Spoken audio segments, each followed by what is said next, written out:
Vam zaupam eno težavico, ki jo imamo vedno, ko dobimo na test kakšen terenski stroj. Res, hude težave, primerljive z lakoto v Afriki, vem, ampak vseeno.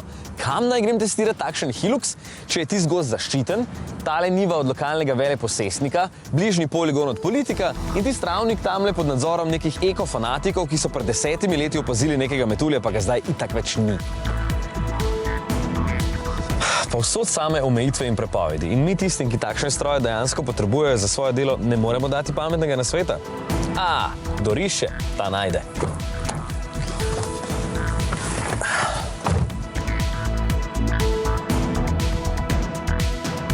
Na meji južnih sosedov se mi ne da čakati 5 ur, testeninam in jodlenju sem rekel ne, ker sem našel nekaj veliko bolj zanimivega. In ker peš pač ne hodim, sem izbral Toyota Hilux in Madžarsko. No, če sem pošten, so me sem povabili, ker so navdušeni nad volanom.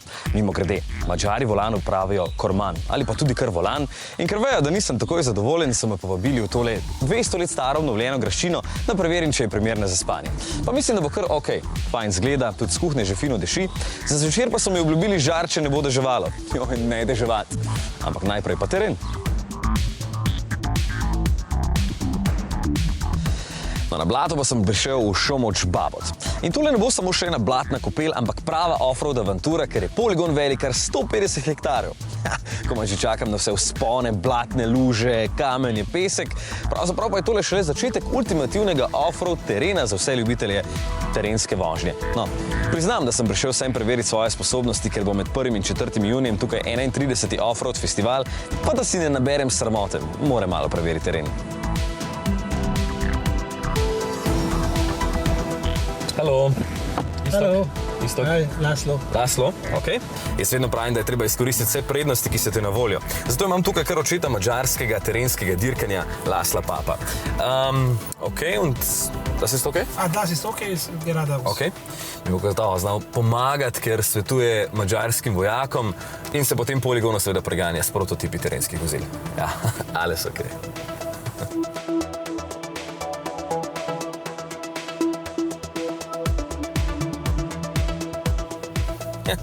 Mi je povedal, da je madžarska vojska kupila 250 Hiluxov in da jih je prav on učil voziti po terenu, tako da verjetno ve, kam lahko grem z njim. No, vidim pa samo eno pomanjkljivost in sicer vsi radi vidimo, da imajo takšni avtomobili pragove, tukaj pa me samo ovirajo. Sem se že dvakrat zapel tamle na Grbinici, mislim, se ni nič hujšega, ne, ampak je pa prag zvit. In zato so pravi terenci čisto oskubljeni. Mislim, kdo rabi kromiran rollbar in 25 col felge? Ne, 4-kolesni pogon, zapora zadnjega diferencijala, reduktor in gremo. No, tule dol si še pa peš ne bi upal. In po celem dnevu preganjanja še poslastica 46 let stara Toyota. Motor V8, 225 konjev in podvozi, da zležeš v vsako vukaj brez potje. Peljal me je Čoki Štvan, večkratni državni prvak v off-roadu. In vidite, kako stare Land Cruiserce še živijo? Fantje vse sami pošraufajo. Zakaj vam še to pravim? Zato, ker lahko pridete sem s svojim terencem in boste za pol dneva z inštruktorjem dali 20 €, imajo pa še bolj zanimive 4-dnevne, ko lahko spite tudi v gozdu. Jaz sem sicer spal v graščini, ker se to pač spodobi in je pravično. Kuhar je itak po svoji stari navadi spet pretiraval, tako da smo se vsi zvalili v postelje, tudi lastnica tele hišice v gozdu. A ja, da si boste lažje predstavljali, kje sploh sem. Približno 30 km južno od Blatnega jezera. Če imate radi off-road žurke, pa morate obvezno priti na festival, ki sem ga prej omenil. Traja 4 dni in poteka prve dni v juniju, lani pa je bilo na njem več kot 20 000 ljudi in več kot 1400 avtomobilov, tako da je bila prava žurka. Papira pa jim ne zmanjka. Kaj? Koliko stane? Slabih 100 € za 4 dni za vaš avto, ampak mora biti res pravi terenec. Lahko je tudi tak Hilux, ampak mora imeti bolj terenske pneumatike. Drugače pa 3 € za kamp na dan, če pridete samo gledat, je pa 10 €. Tako, zdaj se vozim po poti v gozdu, ki je del mednarodne terenske dirke, cesta pa je dolga kar 50 km in v tem primeru imate polno tehnično podporo, če se kje zatakne, ampak meni se pač ne bo. 4-dnevne so lahko dolge tudi do 250 km, tako da evo, če se vas nabere 6 kolegov s 6 avtomobili in bi res radi preverili sposobnosti vaših terencev, potem je tole kar pravi plat za to, ker niste tako omejeni kot pri nas.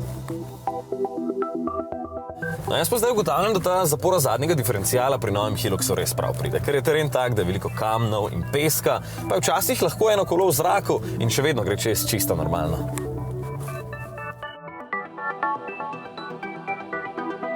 Ja, mi pač ne bi bili volan, če ne bi tega dali nekomu še zastonj. Zato, če imate terenski avto, ki bi ga radi dobro preizkusili in se zraven še zabavali, ker boste lahko povabili kolega ali pa taščo, takoj zdaj na naš Facebook. Ja, pa še na Blatno jezero boste lahko šli.